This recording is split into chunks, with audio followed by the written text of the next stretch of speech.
5 seconds.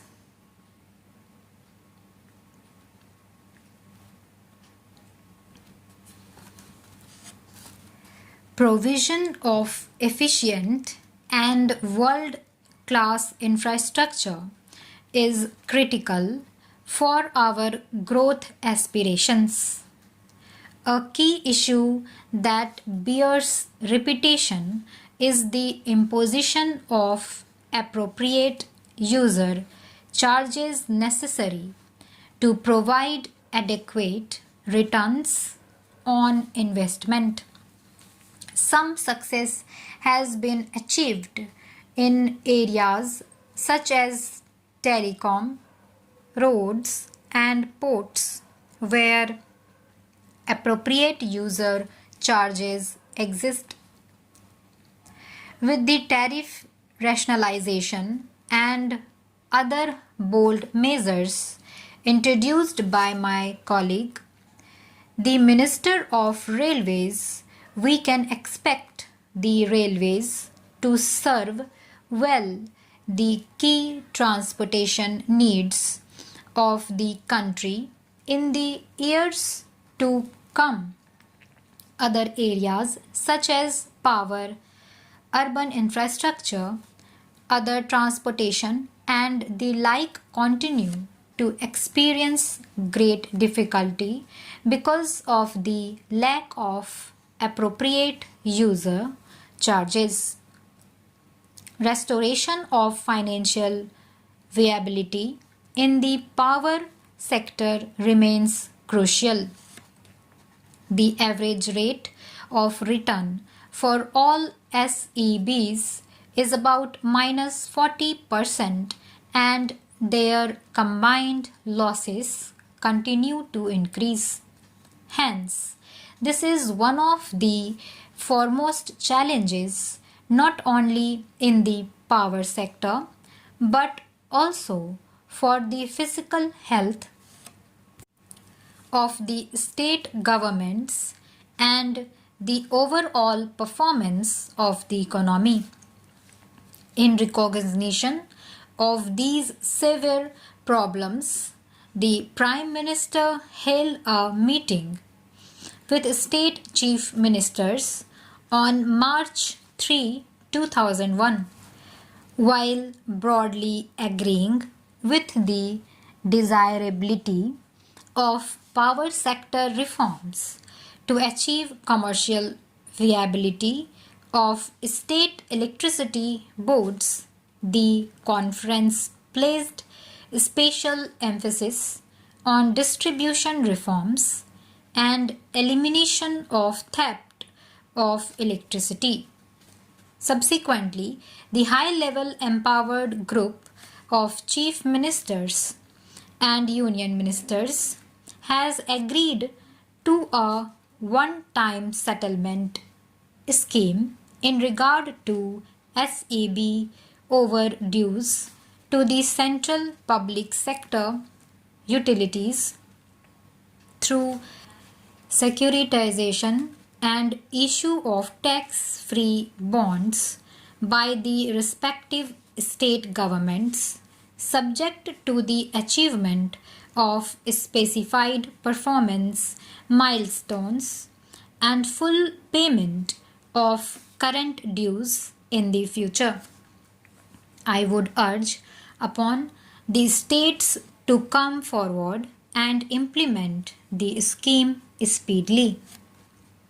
The Ministry of Power has already signed memoranda of understanding with 20 states and is expected to complete the exercise with the remaining states soon.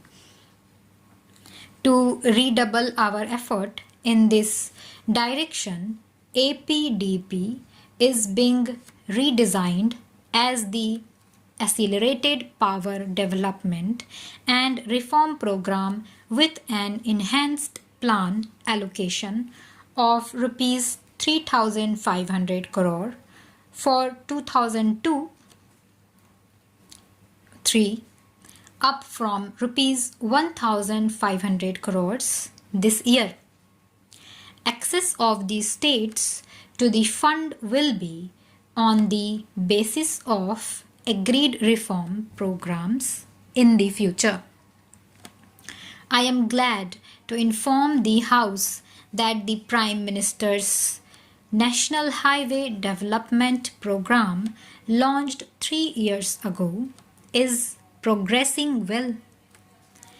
It now promises to achieve a totally new scenario in the road sector. The Golden Quadrilateral will be completed substantially by December 2003, a year ahead of schedule. The north, south, and east west corridors have a length of 7,300 kilometers, of which 716 kilometers have already been foreland. With the assistance of multilateral funding, other borrowings by the National Highway Authority of India with government guarantee and other innovative financing schemes, the funding for this phase will be fully tied up in 2002-3. The present port trust structure does not allow Indian major ports to have the flexibility needed for efficient management and for raising institutional funding. It is therefore proposed to corporatize major ports in a phased manner.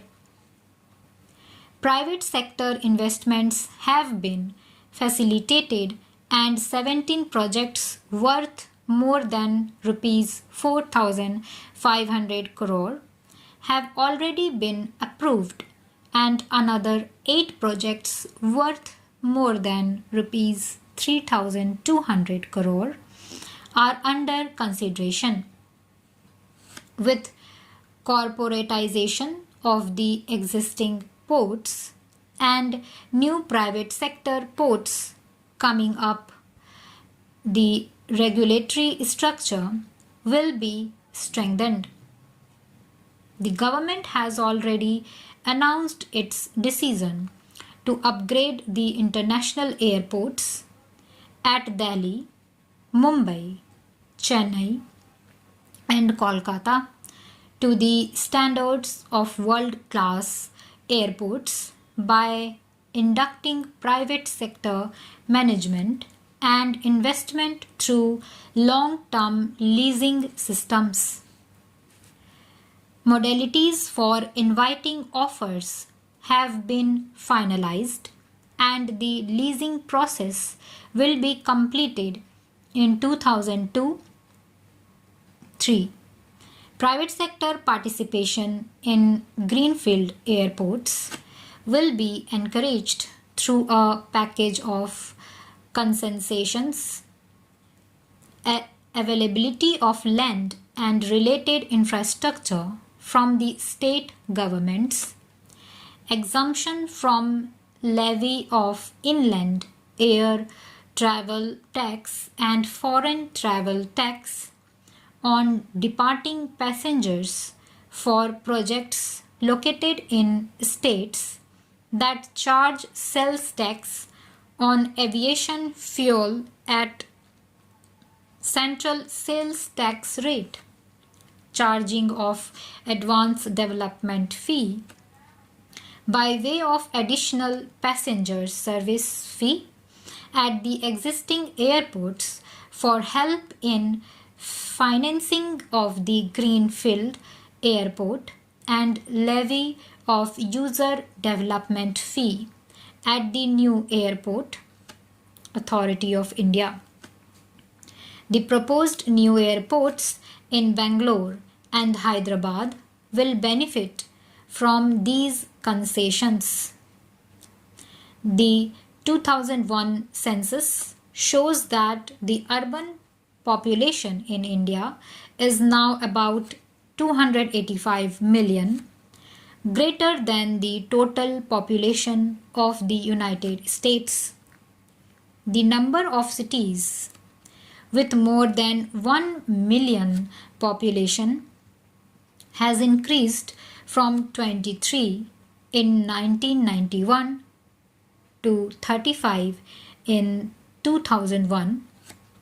We are aware of the sad plight of most of our towns and cities as such. Stop.